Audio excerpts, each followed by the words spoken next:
নমস্কাৰ পুনৰবাৰ আপোনালোকৰ মাজলৈ আজি বিশেষ কেইটামান কথা লৈ আহিছোঁ আৰু এই কথাকেইটা আপোনালোকৰ লগত শ্বেয়াৰ কৰি পেলাই আমি আগবাঢ়িব লাগিব। সেইকাৰণে ভাবিছোঁ প্ৰথমতে আপোনালোকৰ লগত ভিডিঅ'টো শ্বেয়াৰ কৰি লওঁ আৰু আলোচনা কৰি লওঁ।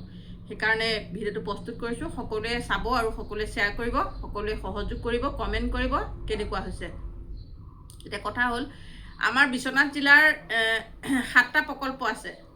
এই 7টা প্ৰকল্পই আমি আলোচনা কৰি এটা সুন্দৰ সিদ্ধান্ত গ্ৰহণ কৰিছোঁ আৰু এই সিদ্ধান্তটো আমি অসমৰ বিভিন্ন ঠাইত বিয়পাই দিব বিচাৰিছোঁ। সিদ্ধান্তটো হ'ল এতিয়া আপোনালোকে আজি কিছুদিনৰ পৰা দেখিলে আমাৰ সংবাদ মাধ্যমত বা মানে বিভিন্ন কিছুমান মানে কি বুলি কয় হীনমন্যতাত ভোগা কিছুমান মহিলাই আমাৰ হৈ পেলাই অপপ্ৰচাৰ চলালে। গতিকে তেওঁলোকে এতিয়া নিজে নিজে লাজ পাই পেলাই বহি দিলে। গতিকে লোকক বেয়াটো কৰিবলৈ গৈ নিজে এতিয়া অপমানিত হ'ল, সেয়া বহি দিলে। তেওঁলোকৰ এতিয়া নামগোন্ধ নাইকিয়া হ'ল। গতিকে তেনেকৈ আমি বিগত সময়ত যেনেদৰে আমি সজোৰে সকলো ওলাই আহিলোঁ, তেনেকৈ আমি প্ৰতিটো খোজতে আগবাঢ়ি যাব লাগিব। তেতিয়া আমি নিশ্চয় সফল হ'ম আৰু সমাজৰ আগত নিশ্চয় মূৰ তুলি কথা ক'ব পাৰিম। এতিয়া আমি বিশেষ আমাৰ যিকেইটা আমি খবৰ আপোনালোকক দিবলৈ বিচাৰিছোঁ, এই খবৰটো শুনিলে আপোনালোকে ভালেই পাব। কাৰণ এতিয়া আমি এনেদৰে যে আমাৰ এই গ্ৰহণ নকৰা খাদ্যসমূহ যে আমাৰ প্ৰতিটো প্ৰকল্পলে বা প্ৰতিখন জিলালৈ গ্ৰহণ কৰি আছে বা দি আছে, সকলোৱে গ্ৰহণো কৰিছে আৰু বিতৰণো কৰি আছে, কিন্তু আমাৰ হিতাধিকাৰীসকল উপকৃত হোৱা নাই। আৰু আমি কি কৰিছোঁ, 100% কাম আমি মোবাইলত কৰি আছোঁ, উপকৃত কোনো হোৱা নাই। আমি উপকৃত হোৱা নোহোৱাটো আমাৰ কথা নাহে, আমি দৰমহা পাই আছোঁ, আমাৰ সেইটো ক'বলগীয়া নাই। কিন্তু আমাৰ বিশেষকৈ যদি হিতাধিকাৰীসকল উপকৃত নহয়, তেতিয়াহ'লে আমি দৰমহাটো পোৱাৰো কোনো আমি নিজকে কিবা মনটো ভাল নালাগে। হিতাধিকাৰীয়ে যদি বস্তুখিনি সুন্দৰকৈ গ্ৰহণ কৰে, হাঁহি মুখেৰে গ্ৰহণ কৰে, তেতিয়াহ'লে আমাৰো মনটো ভাল লাগে। আৰু যদি নিবলৈ নাহে, ফটোখন লৈ পেলাই জমা থৈ গুচি যায়, তেতিয়াহ'লে আমাৰ ফাঁকি দিয়া নিচিনা হৈ আছে সকলোতে। গোটেই অসমত এই সমস্যাটো হৈ আছে। এতিয়া আমাৰ লখিমপুৰ জিলাত বিস্কুট বিতৰণ কৰিছে, দালি চাউল বিতৰণ কৰিছে। এই কথাখিনিও আমি আজি অলপ দিনৰ আগতো বিস্কুট বিতৰণ কৰিছে, সেইটোতো আমি মাত মাতিছিলোঁ। এতিয়া ৰিচেণ্ট আকৌ দালি চাউল বিস্কুট বিতৰণ কৰিছে। এইখিনি কিয় হৈ আছে? কাষতে লাগি থকা লখিমপুৰ জিলাত যদি দালি বিস্কুট চাউল পায় আৰু কাষতে লাগি থকা যদি বিশ্বনাথত যদি অকল পেকেট পায়, এই কথাখিনি ক'ত খেলি মেলি হৈ আছে, এই সম্পূৰ্ণ আমি তদন্ত কৰিব লাগিব। তদন্ত আমি আকৌ কৰ্মীসকলে ইজনীয়ে সিজনীক ফোন কৰি পাতি থাকিলেতো তদন্তখিনি সমস্যাখিনি সমাধান নহয়। সেয়েহে ভাবিছোঁ আমাৰ বিশ্বনাথ জিলাৰ প্ৰকল্প 7টা আছে আৰু সেই 7টা প্ৰকল্পই আমি বৰ্তমান আলোচনাত গোটেই কেইগৰাকী আমি যোগাযোগত আছোঁ। আমি 7টা প্ৰকল্পৰ 7গৰাকী লগত আৰু এগৰাকী যদি আপোনালোকে ইচ্ছা কৰে আৰু এগৰাকী 3গৰাকীও যদি আপোনালোকে ইচ্ছা কৰে 3গৰাকীও ওলাওক। আমি গোটেইখিনিয়ে আমি সদ্যহতে আমি 3টা প্ৰকল্পৰ লগত সম্পূৰ্ণ আলোচনা বিলোচনা ইতিমধ্যে হৈ গৈছে। আৰু মোৰ হাতত যেইকেইটা প্ৰকল্পৰ নাম্বাৰ নাই, মই আমাৰ বিহালী মেৰী বুলি কয়, মেৰী তেখেতৰ লগত যোগাযোগ ৰাখিছোঁ। তেখেতক মই কৈছোঁ যে মোৰ হাতত নম্বৰ নথকাকেইটা আপুনি যোগাযোগ কৰক আৰু অতি সোনকালে আমি এটা সিদ্ধান্ত লওঁ। প্ৰথমতে আমি আমাৰ CDPO বাইদেউৰ লগত আমি যোগাযোগ কৰিম, তাৰপিছত আমি ডিষ্ট্ৰিক্টৰ লগত যোগাযোগ কৰিম, তাৰপিছত আমি ডাইৰেক্ট অফিচ যাম। অতি সোনকালে আপোনালোকে ভাল খবৰবোৰ পাব। কি আমাৰ সমস্যাবোৰ আমি উত্থাপন কৰিবই লাগিব। কাৰণ এতিয়া আমি ভাবিছোঁ আমাৰ যে এই ইনচেণ্টিভৰ পইচা হওক, PMMVY পইচা হওক, PMMVY ইতিমধ্যে লখিমপুৰ জিলাত বোলে PMMVY কাম কৰা পইচা পালে। মই আজি গম পাইছোঁ, আমাৰ কৰ্মীয়ে ফোন কৰি মোক জনাইছে যে লখিমপুৰ জিলাত যিসকলে PMMVY কাম কৰিছিলে, কৰ্মীসকল আৰু সহায়িকাসকলেও কিবা এটা পায়, আমিও কিবা এটা অকণমান কিবা এটা যিয়ে নহওক চৰকাৰৰ কামৰ বিনিময়ত কিবা এটা পোৱাটো আমি বিচাৰোঁ। কম বেছি আমাৰ সেইটো প্ৰয়োজন নাই, পাব লাগে। গতিকে লখিমপুৰ জিলাত যেতিয়া পাব পাৰে, আমাৰো কিজনী আহিছে, আমাৰ পইচাটো আধা বাটতে ক'ৰবাত ৰৈ গৈছে। সেয়েহে আমি এই কথাখিনি সম্পূৰ্ণ বিচাৰ খোচাৰ কৰিবৰ কাৰণে আমাৰ এটা টীম ওলাইছোঁ। টীমটো একেবাৰে তলৰ পৰা ওপৰ পৰ্যায়লৈকে আমি যাম।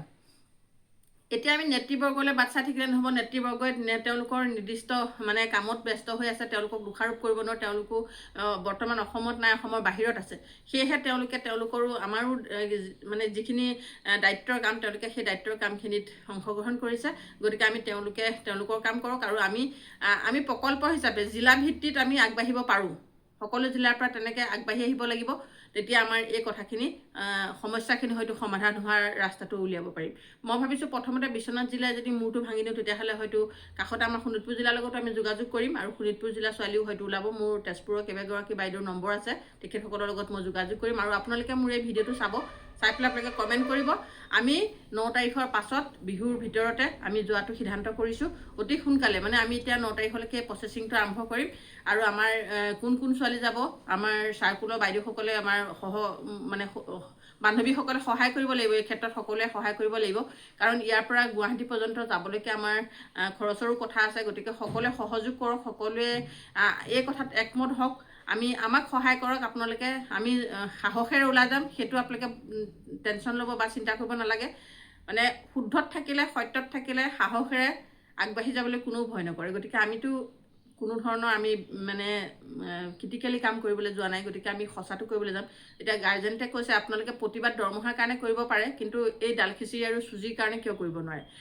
আচলতে মই সেইগৰাকীকো ক'ব বিচাৰোঁ, আমি প্ৰতিবাদ কৰিবলৈ নহয়, আমি ভালদৰে আমি আলোচনা কৰিবলৈ আগবাঢ়ি যাম। প্ৰতিবাদেৰে চব সমস্যা সমাধান নহয়।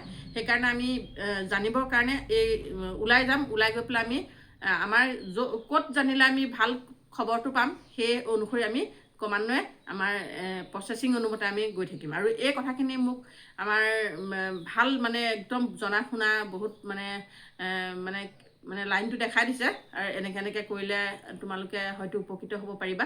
গতিকে তেখেতকো মই বহুত বহুত ধন্যবাদ দিছোঁ। তেখেতে অকণমান লাইনটো মোক দেখাই দিছে। গতিকে সেই লাইনটোও আমি অনুকৰণ কৰিছোঁ। আৰু এই সকলোবিলাক মানে মানি পেলাই আমি এতিয়া অৱশেষত আমি ল'বই লাগিব সিদ্ধান্ত। নহ'লে আমি বহি থাকিলে ৰাইজৰ কথা শুনিছোঁ, অভিভাৱকৰ কথা শুনিছোঁ, কাৰ যে কিমান কথা শুনিছোঁ, আৰু ভাবিবলৈ বাকী নাই, আৰু ৰ'বলৈ সময় নাই। মানে ধৈৰ্য সীমা হেৰাই গৈছেগৈ। কিমান সহ্য কৰিম, কিমান ৰৈ থাকিম।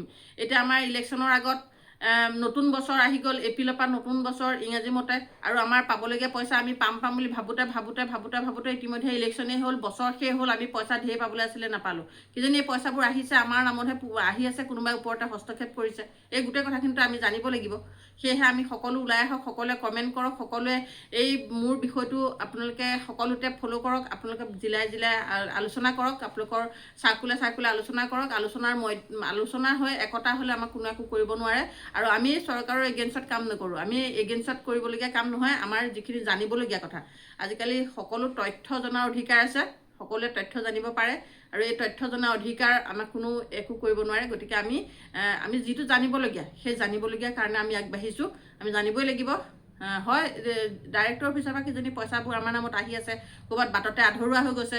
এই কথাখিনিতো আমি ঘৰত বহি থাকিলে, মোবাইলতে আলোচনা কৰি থাকিলে, কমেণ্ট কৰি থাকিলেতো নহ'ব। গতিকে ওলাই আহিব লাগিব। হাতে কামে মানুহে ওলাই আহিলেহে কাম হ'ব। গতিকে আপোনালোকে সহযোগ কৰক, কমেণ্ট কৰক, শ্বেয়াৰ কৰক। আৰু যিসকলে এতিয়াও মোৰ ভিডিঅ' পোৱা নাই, পাব পৰা কৰি দিয়ক। সকলোৱে আমাৰ কৰ্মী সহায়িকাসকল একতা হ'বই লাগিব। নহ'লে আমাক সঁচাকৈ মানুহে বৰ বেয়া চকুৰে চাবলৈ লৈছে, আৰু বেয়া চকুৰে চোৱাৰ মানে ধৈৰ্য সীমা হেৰাই গৈছে। গতিকে এতিয়াৰ পৰা আমি বেয়া চকুৰে চোৱাটো আমি নকৰোঁ। আমি আমাৰ নিজৰ যিখিনি স্থিৰতা, নিজৰ যিখিনি সত্যতা, আমি সত্যৰ পথত আগবাঢ়ি যাম। গতিকে এয়া উত্থাপন কৰি যাম, আৰু আপোনালোকৰ কাৰণে কাম কৰিবলৈ ওলাই যাম। আপোনালোকে খালি সাহস দিয়ক, আপোনালোকে খালি কমেণ্টত সহযোগ কৰক, আৰু কাম কৰিবলৈ সাহস গোটাই যাওক। নতুন আপোনালোকৰ কাৰণে কাম কৰিম বুলি ভাবিছোঁ। গতিকে আপোনালোকৰ পৰা মই একমত বিচাৰোঁ, আৰু আপোনালোকৰ পৰা পূৰা কমেণ্টত মানে ছাপোৰ্ট বিচাৰোঁ। আপোনালোকে সহযোগ কৰি গ'লে নিশ্চয় মই আগবাঢ়ি যাব পাৰিম। মোৰ লগত আৰু বহুত ছোৱালী আছে। ধন্যবাদ।